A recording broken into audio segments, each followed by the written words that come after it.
Good morning, কেমন আছেন সবাই? সঙ্গীতা চ্যানেলে আপনাদের স্বাগত জানাই। তো আজকে হোলি, ঘুম থেকে উঠেছি, চা টি খেয়েছি, ছেলে মেয়ে ঘুমোচ্ছে, ওদের স্কুল ছুটি, তো এবার ওরা ঘুমোচ্ছে, ওদেরকে ডাকিও নি। চাটা খেয়ে ঘরটা পুচ্ছিলাম, দেখি না ছোটো বোন, বোনের ছেলে, ভগ্নিপতি সবাই এসেছে। ওর বাবা আবার ছুটে যেয়ে ছেলে মেয়েকে ডেকে আনলো, তার মাসি একটু সবাইকে রং টং মাখালো, রং না আবির মাখালো। আমি বললাম এত তাড়াতাড়ি বেরিয়ে গেছু কেন?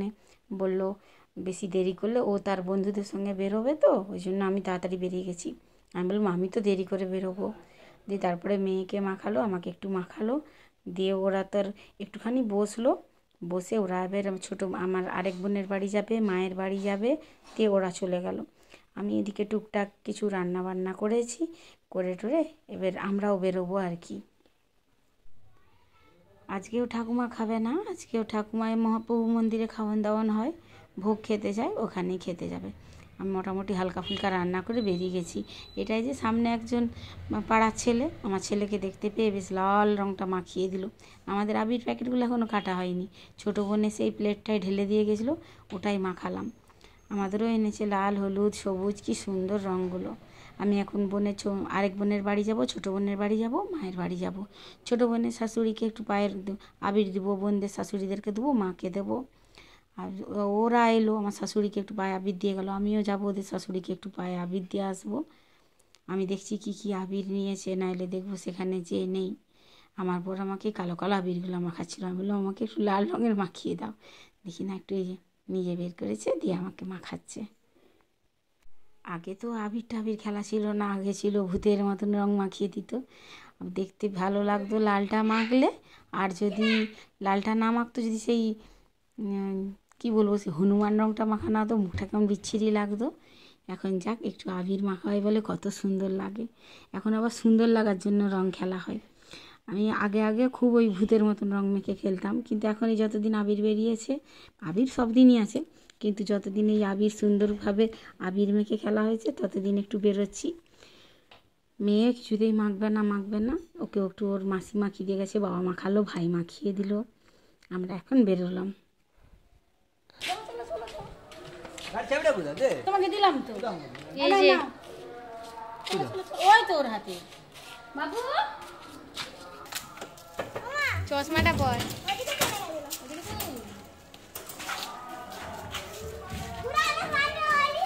আমি চাবি দিয়ে দিচ্ছি বাড়িতে, চলে চলে চলে। কি হয়েছে?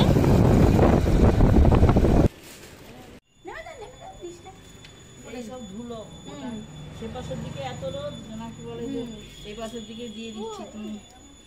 সেই সেই ঠাকুমাকে দে। টাটা বাবু, টাটা।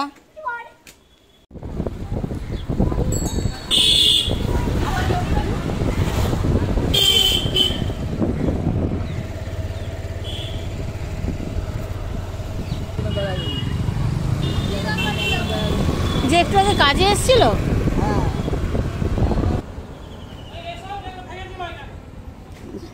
ডাক দাদাকে, ডাক। ছোট মাসি গেছিল না,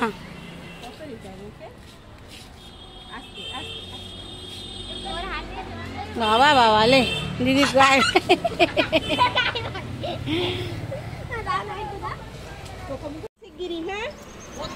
আসছি আমরা।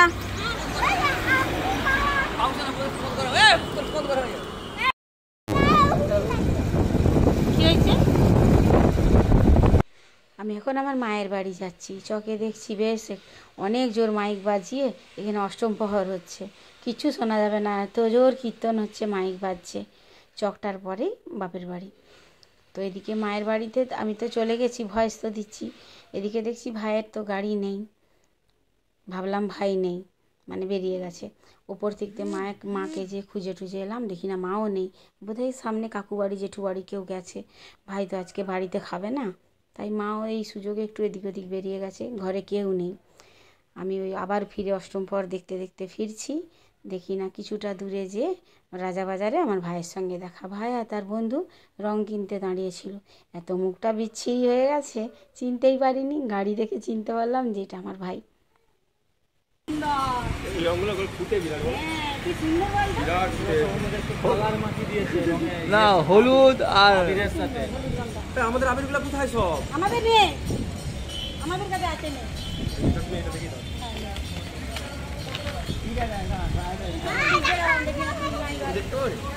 তুমি ইয়েতে গেছিলে সত্যি? না না না না, আমি একদম গীতাদির ঘর, রান্নাদির ঘর। এদিকে আয়, তুই এদিকে আয়। দেখি তো চুলটা বাহ বিরাট স্টাইলিশ হচ্ছে। তুই বিরাট স্টাইল শিখেছিস, আমি তো স্টাইল করে দেবো চুলটা। না চোখে পড়বে না বললো কি হবে করতে তাহলে চোখ বুঝা, চোখটা বুঝা হাত দিস না। এও না কি হবে? না না না হাত দিস না পুরো বাচ্চা হবে চোখে পড়বে হ্যাঁ চোখে কেউ বল না না বললে কি হবে? চলে নেই আজকেই তো একটা দিন চল। এই তো আজ বল হ্যাপি হোলি, বল হ্যাপি হোলি।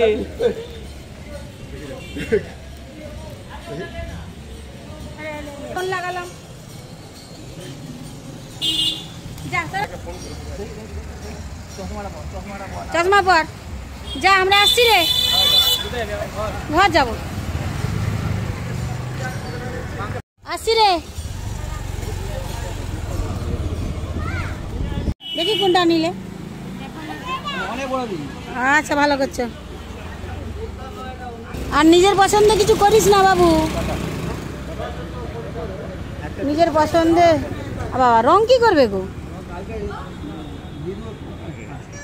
তো বোধহয় বিধাননগরে এবারে খেলা হয়নি জানো, বলছি ফোনে দেখছিলাম, এবারে এইখানে হচ্ছে বিদ্যাসাগর হলে। হ্যাঁ গো হয়েছে, ফোনে দেখেছি।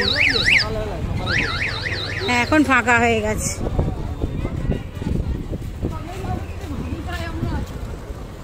বাহ এখানে ভালো রঙের উৎসব হচ্ছে, বাহ বাহ। সেটু খেলবি নাকি? খেলবি নাকি? এখানে সুন্দর খেলা হচ্ছে কিন্তু, এখানে সব বয়ফ্রেন্ড গার্লফ্রেন্ডরা একসাথে খেলা করছে। বাহ এখানে আরও আছে। হ্যাঁ আমার মেয়েও কলেজে ঢুকুক তারপর এখানে আসবে খেলতে, বন্ধু জোড়ো করুক নাকি বল। এখন এখন পারবে না।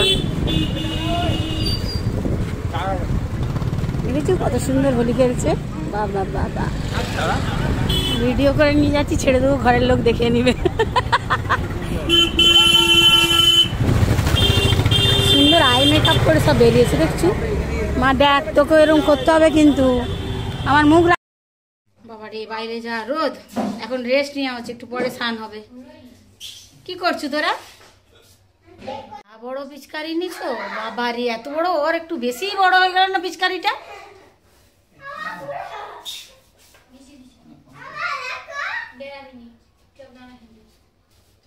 ভিজিয়ে দিছে দিদি, ভিজিয়ে দিছে? তাহলে যা স্নানটা করলে, সাওয়ার ছেড়ে স্নানটা করলে। তো রান্না করে গিয়েছিলাম এই যে ডিম ভাজা, আলু ভাজা, উচ্ছা ভাজা, আর ওটা কাঁচকলা ভাজা, আর খিচুড়ি। আজকে ও ঠাকুমা খায়নি, ও ঠাকুমা আজকে মহাপ্রভু মন্দিরে খাওয়ান দাওয়ান হয়, সেখানে গেছিলো পাড়ার লোকের সাথে। ওদের সানটান হয়েছে, ছেলেকে খাওয়ানো হয়ে গেছে, আমি তখন খাচ্ছি। তো দুপুরবেলা খেয়ে দিয়ে একটু ঘুমিয়ে পড়েছিলাম। ঘুম টিকতে উঠে ওর বাবা বললো চলো একটু বেরাও, সামনে আমাদের বকুলকুঞ্জে অষ্টম প্রহর হচ্ছে, একটা বাপের ঘরের ওখানে হচ্ছে, আবার আমাদের এখানে বকুলকুঞ্জে হচ্ছে, একটু হরিলুট দিয়ে আসি। আগে আমার কাকুর বাড়িতে হতো, আমরা ওখানে চকলেট, তারপরে বাতাসা, কাঠি গজা এসব ছড়াতাম, কিন্তু এখন আমার কাকুর বাড়িতে অষ্টম প্রহর হয়নি। ওর বাবা সেই যে এত এত জিনিস ছড়াতো, অভ্যেসটা রয়ে গেছে, বলে একটু তো ছড়াতেই হবে। তো এখন অনেকটা চকলেট আর কাঠি গজা বাতাসা নিয়ে আমরা ওখানে ছড়ালাম। আর এই ছোটো ছোটো বারোয়ারি হয়েছে, ছেলে তো দেখতে খুব পছন্দ করে, ওগুলাকে ওর বাবা ঘুরে ঘুরে দেখাচ্ছিল। আমাদের এটা কুমার পাড়া, তো কুমোররা রয়েছে যত, সবার বাড়িতে ঘরে ঘরে ছোট ছোট বেশ সুন্দর সুন্দর ঠাকুর করে করে সাজিয়ে দিয়েছে। এগুলো আমাদের এখানে কৃষ্ণ মন্দির, ওই রাধাকৃষ্ণর মন্দিরে যত এতগুলা রাধাকৃষ্ণের জোড়া সব একটা মন্দিরে থাকে। কেউ কেউ এসে জিজ্ঞেস করছে যে এতগুলো ঠাকুর কি বাড়িতে বাড়িতে আনা হয়েছে? আমার মনটা মুখটা বলছে যে না, বলে দিই যে না, সব একটা মন্দিরের ভেতরেই থাকে। থাক, আমি বলছি ওরা কথা বলছে বলুক, আমার তো আবার একটু কথা বলতে মন যায়, যখন মন যায় যখন মন যায়, যখন মন যায় না একটা কথা বলতেও মন যায় না। একটা মন্দিরের ভেতরে অত ঠাকুর থাকে। এটা আবার আরেকজনের বাড়িতে বেশ সুন্দর বারোয়ারি হয়েছে, ওখান থেকে আমি আর ভিডিও করতে পারিনি, সোজা এসেছি বাপের বাড়িতে। বাপের বাড়িতে বোন, এই যে ছাদে বোনরা দাঁড়িয়ে আছে, দুটা বোনপোকে বললাম নেমে আয়, সামনে বাপির বাড়ির ওখানে যে অষ্টম প্রহরটা হচ্ছে ওখানেও একটু হরিলুট ছড়িয়ে দেবো। ওখানেও দিয়ে এসেছি, এখানেও একটু দিয়ে দেবো। তাই বাচ্চাগুলো সব নেমে এসছে, ওরা সব হাঁ করে দাঁড়িয়ে আছে, এরা সব ছড়াচ্ছে। ওই একটা প্যাকেটের মধ্যেই চকলেট, কাঠি গজা আর বাতাসা আছে, ওটা একটু হরিলুট দিয়ে বাপের বাড়িতে চলে যাবো। দু বোন এসেছে, বড় বোন ছোটো বোন ওরাও এসেছে, আছে মায়ের সঙ্গে লেগে দিচ্ছে, একটু রাতে রান্নাবান্না করছে। আমি এসছি এখন 9টা বাজে আমাদের খাওয়া দাওয়া। আর যখন নিজে বাড়ি যাচ্ছি তখন 11:30 12টা বাজে, চকে অষ্টম প্রহরও বন্ধ হয়ে গেছে। ছোটো বোন আজকে থাকবে, ওর ছেলের পরীক্ষা হয়ে গেছে, স্কুল বন্ধ, ও থাকবে। আমি আর বড় বোন দুজনে বেরিয়ে যাচ্ছি। বড় বোনকে একটু বাড়ির দিকে এগিয়ে দেবো, দিয়ে আমরা বাড়ি ঢুকে যাব। এই যে ভাই, মা, ছোটো বোন আর ছোটো বোনের ছেলে দাঁড়িয়ে আছে। আর রাত্রেবেলা আর ভিডিও হয়নি, এটা পরের দিন, দ্বিতীয় হোলির দিনকে ছাদ থেকে আমি মেয়েকে বলছি, বাবা দেখবি আয় দাদা ওরা কেমন তোর বাবাকে মাখাচ্ছে। পাড়ার যে কতগুলো ছেলে আছে ওরা এত হোলি খেলছে, ওর বাবাকে দেখতে পেয়ে কাকুকে একদম পুরো মাখিয়ে দিয়েছে, আমার ছেলেকেও মাখিয়ে দিয়েছে। আমার ছেলে আবার বালতি নিয়ে বেরিয়েছে, দাদাদেরকে জল দিচ্ছে। আমার মেয়েকে বলছে, দিদি আয় তোকে ভিজাবো। এত মনটা খারাপ, আজকে সকালবেলায় আমার খরগোশটা মারা গেছে। মনটা এত খারাপ, ভিডিও করতে ইচ্ছা করেনি। এটা তো পরের দিন, মানে 2 দিন পর, অনেক দিন পর ভয়েস দিচ্ছি, ওই জন্যে বললাম, নাইলে হয়তো বলতেও মন যেত না। হোলির দিনকে ভালো ছিল, এটা দ্বিতীয় হোলির দিন। ঘুম থেকে উঠেই দেখছি অতদিন 5-6 বছর ছিল খরগোশটা মরে গেছে। এত মনটা খারাপ লাগছে, তারই মধ্যে যে ছেলে আনন্দ করছে, আমি তো আর মন খারাপ বসে থাকলে হবে না, তবুও খুব খারাপ লাগছে। ওই জন্য আজ সারাদিন কোনো ভিডিও হয়নি, ব্যাস এইটুকুনি রেকর্ড করতে পেরেছিলাম। এই একে একে ধরে ধরে সবাইকে মাখামাখি করছে। ওর বাবা এখন ছেলেকে নিয়ে বলছে একটু চকের দিয়ে যায়, চকে যে রাস্তা দিয়ে লোক যাচ্ছে, আমাদের এখানটা তো গলি, লোকজন নেই। আর আমরাও ছোটোবেলায় খেলেছি, আমাদের মেন রাস্তার সামনে বাড়ি, সবাইকে ধরে ধরে পিচকারিতে করে জল দিয়েছি। আমাদের এই গলি দিয়ে লোক যাচ্ছে না, খুব কম যায়। এখন আমার ছেলে চক থেকে ফিরে চলে এসছে, এসে তার দিদিকে বলেছে, দিদি স্নান হয়ে গেছে, তবু দিদিকে বলেছে তুই আয় তোকে ভিজাবো। এখন পিচকিরিতে করে বাবাকে আর দিদিকে ভিজাচ্ছে। আমার তো একটু রান্না হয়েছে, মনটা একটু খারাপ খরগোশটার জন্য। তাও ওদের এই সব ছোটোবেলার দিনগুলো তো আর থাকবে না, চলে যাবে। আমি বললাম একটু ভিডিও করে রাখি, বাবু সোনা একটু বড়ো হলে দেখতে পাবে। মেয়েকে যখন ছোটোবেলার কথা জিজ্ঞেস করি, বলে মা আমি এটা ভুলে গেছি, সেটা ভুলে গেছি, এগুলো দেখলে ভুলবে না। তো চলুন আজকের ব্লগটা এখানে শেষ করছি, দেখা হবে একটা অন্য ব্লগে।